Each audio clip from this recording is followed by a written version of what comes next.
Una nueva emisión de La Ciudad de los Poetas.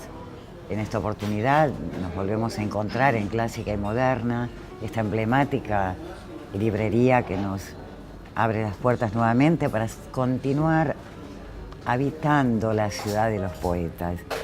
Y no podía ser de otro modo, porque cuando somos lectores que admiramos a los poetas que vamos leyendo, los invitamos a que vengan a habitar nuestra ciudad. Y nos damos la mano, como siempre. Así. Un gusto y un enorme placer tenerte, Osvaldo Rossi, con todos nosotros. Amigo, poeta, ensayista, narrador. ¿Nos acompañas a habitar este espacio de la Fundación Argentina para la Poesía? Con gusto y muchas gracias por la invitación. Háblame desde este lugar. ¿Desde ese lugar? Desde este lugar. Desde el hombre que camina por los techos. Bueno, el hombre que camina por los techos, que es el título del último libro que vos me publicaste, intenta tener una mirada un poco más elevada que lo que se ve al ras del piso, con las alternativas, los hechos de la vida cotidiana, pero tampoco demasiado elevada como para perder contacto con la realidad. Porque entre nosotros, entre los poetas, entre los artistas en realidad, siempre hay una llamada al vuelo, a dejarse volar, pero la poesía en este caso, tiene que tener un contacto con la realidad para poder llegar al lector. Pero vos además la tenés, el contacto con la realidad, desde tu profesión. Vos sos ingeniero.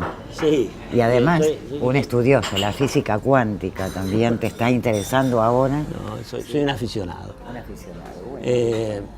Sí, estudié ingeniería, pero no ingeniería civil, lo mío es algo mucho más etéreo, mucho menos concreto, porque las ondas electromagnéticas no se ven.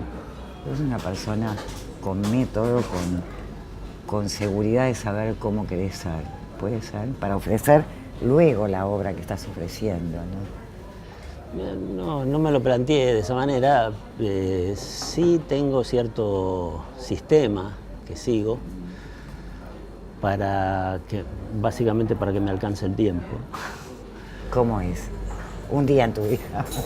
Muy temprano, Vanessa. Un día en mi vida el despertador suena a las 7 menos cuarto. Y bueno, hago como cualquier persona, desayuno, hago gimnasia, voy a la oficina, salgo de la oficina. Pero te salteaste la parte que yo quería. Vos lees poesía a sí, esa hora y durante el desayuno. Sí, durante el desayuno. Además de leerlo diario, pero lees poesía siempre. Leo poesía siempre, todo. A eso me refería. Casi todos los días. A eso me refería. Antes de salir al vértigo de la vida cotidiana, sí. Y decime, Osvaldo, leer poesía, ¿es leerse a sí mismo un poco? Y creo que sí, leer poesía es leerse a sí mismo. También es leer a la poeta o al poeta que escribió. De alguna manera es también leer a los demás. Y se genera en esa lectura una suerte de empatía entre el lector y la persona que escribió esos poemas, si el lector se reconoce en ellos, ¿no? La cinta de Moebius, que ese viaje por la cinta de Moebius, ¿cómo te resuena hoy a través del tiempo? Lo que yo intenté hacer con ese libro, que es el único de mis libros que tiene un plan de principio a fin, es retratar de alguna manera, escribir acerca de una crisis vital, la crisis vital de una persona. Y elegí la cinta de Moebius porque si uno recorre la cinta de Moebius nunca pasa por el mismo lugar. Lo que quise mostrar con la cinta, pero también está en los poemas, es que las experiencias de la vida que tenemos no nos ayudan para los nuevos problemas que enfrentamos. Por eso no pasamos nunca por el mismo lugar. Cada problema es algo nuevo, es algo que tenemos que enfrentar, como si hubiera una especie de tabula rasa. Y pueden ayudarnos las experiencias de cómo encarar el problema. Pero no hay dos problemas iguales. O sea que estamos adoleciendo todo el tiempo. La Yo- forma de renacer o Yo creo que de nacer o de adolecer, diría yo. Yo creo que sí, yo creo que hay siempre una nueva forma de encarar las cosas. Y bueno, el libro empieza con un poema que se titula Punto de partida y termina con el punto de llegada, que obviamente no es el mismo de donde se partió, no es algo circular. Yo digo que vos sos un poeta de la aceptación de los tiempos. Hay mucha queja, ¿no? En algún momento todos vamos por el lado de la nostalgia. Y particularmente en El hombre que camina por los techos, a mí me ocurrió algo que la verdad que merece todos los aplausos, las celebraciones de mi parte, todos los bravos de los amigos también, porque en realidad no hay queja, hay una aceptación del tiempo que hemos vivido, no hay nostalgia, y hay una mirada que nos permite que no haya grieta, ya que la palabra grieta está tan de moda. Vos permitís que uno pase por ahí sin notarlo. Entonces, no sé, me gustaría esta experiencia, ¿cómo la fuiste viviendo? ¿Qué te llevó, qué lo llevó de la mano del hombre al poeta a resolver esta obra de esta manera? Una de las, digamos, de los paradigmas de la poesía del siglo XX, esto que voy a decir, aclaro, es un reduccionismo, ¿no? Y tiene las limitaciones de cualquier reduccionismo.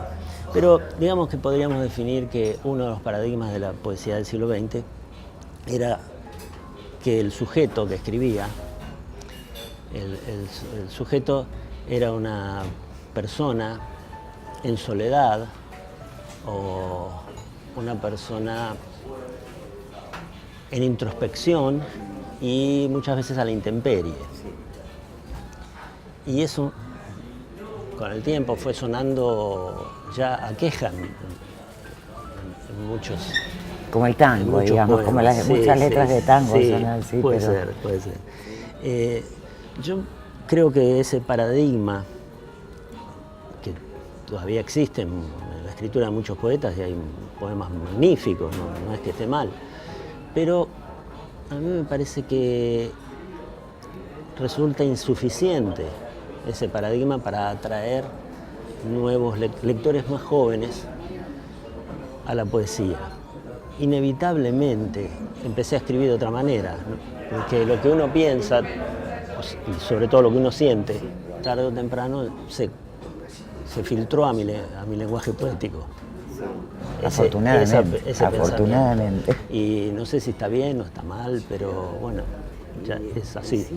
Estoy preocupado y hay una curiosa quietud en el aire. El reloj de pared es una marea que ensordece y las luces titilantes del módem anuncian que no tengo servicio de internet. Como si no bastara, y ya sin carga en la batería, el teléfono es un objeto inútil, ni siquiera un adorno. La casa es un estadio gigantesco, interminable, como nunca antes lo había percibido.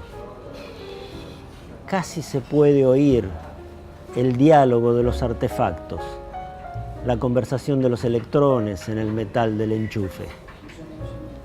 La computadora es un mueble sin uso, un revoltijo de cables que bosteza en el rincón. Sin conectividad, sin perfiles, sin amigos en las redes, hay una soledad de lámpara votiva y soy una fiera desdentada. Leo un libro con las páginas en blanco. Pero insisto, voy caminando en círculos alrededor de un tótem invisible. La espera es el castigo de un Dios indiferente. Creo que no hay otra opción.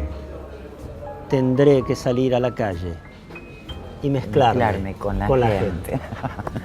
Es genial este tema, absolutamente. Estás delineando una época que todos estamos transitando y te digo, desde que publicamos este libro, que en cada oportunidad que me quedo sin internet, voy al poema, recuerdo el poema. Eso es lo que te decía, es leerse, leer al otro es leerse a sí mismo también. ¿Vos considerás que la poesía tiene esta especie de don o algo así, no sé, sola, la poesía, digo, de marcar épocas o de apuntar épocas? Déjame comentar 2 ejemplos para ir configurando la respuesta. Cuando Dante Alighieri escribió la Divina Comedia, todavía se creía en un universo geocéntrico. Es decir, la Tierra estaba en el centro del universo conocido, que era parte del sistema solar, nada más. Entonces, si uno lee la Divina Comedia, sabe que Dante la escribió antes de que Copérnico diera su modelo heliocéntrico con el Sol en el medio del sistema solar. Entonces, Dante, en esa época, fue una expresión de lo que él vivía. Hay muchos ejemplos, pero vayamos volando al siglo XX y el poeta chileno Vicente Huidobro dio en un poema muy conocido de él, que se llama Altazor, un largo poema, una de las primeras referencias poéticas a los aeroplanos y a los paracaídas. Si alguien lee a Huidobro y no conoce nada de su historia, sabe que ese poema fue escrito en el siglo XX, o podría haber sido escrito después, pero indudablemente no fue escrito en el siglo XIX, que no había aeroplanos ni paracaídas. Entonces, la poesía es una expresión de la época, pero depende de los poetas. Hay poetas que usan la época en sus escritos, que la expresan, y hay poetas que no. Y en el caso de estos poetas que nombré, por supuesto fueron la expresión de su época, y son normalmente los poetas que son expresión de la época, son los que más me gusta leer. Tus manos en las mías es haber llegado a casa. Hago un ejercicio de imaginación y veo tus manos en el futuro, acompañándome en los días de zozobra, de dolores en el cuerpo, del frío que se siente bajo un sol impiadoso. Tus manos, que han sabido ser madera y bálsamo, sostén, brisa marina. Tus manos que son fruta, tus manos que son bandada, que trabajaron la tierra, que avivaron la fragua, que fueron la cumbre y también el camino. Tus manos que aprendieron a modelar el barro, que escribieron consignas, que cosieron el mundo, que arrojaron la piedra y fueron lapidadas. Manos de paño en la frente, manos de miel, de jengibre, de hierro, el arco y la flecha, el aire y el blanco. Manos que por fortuna siempre han sido tus manos, manos que cerrarán algún día mis ojos. Sos entre el camandunaje un cacho de mala suerte, suerte, sos el barbijo de muerte que rubrica el sabanaje, sos el alma del chusmaje metida en un bandoneón, sos la furta, la traición, el piropo y el chamullo, y sos una flor de yuyo que perfuma el corazón.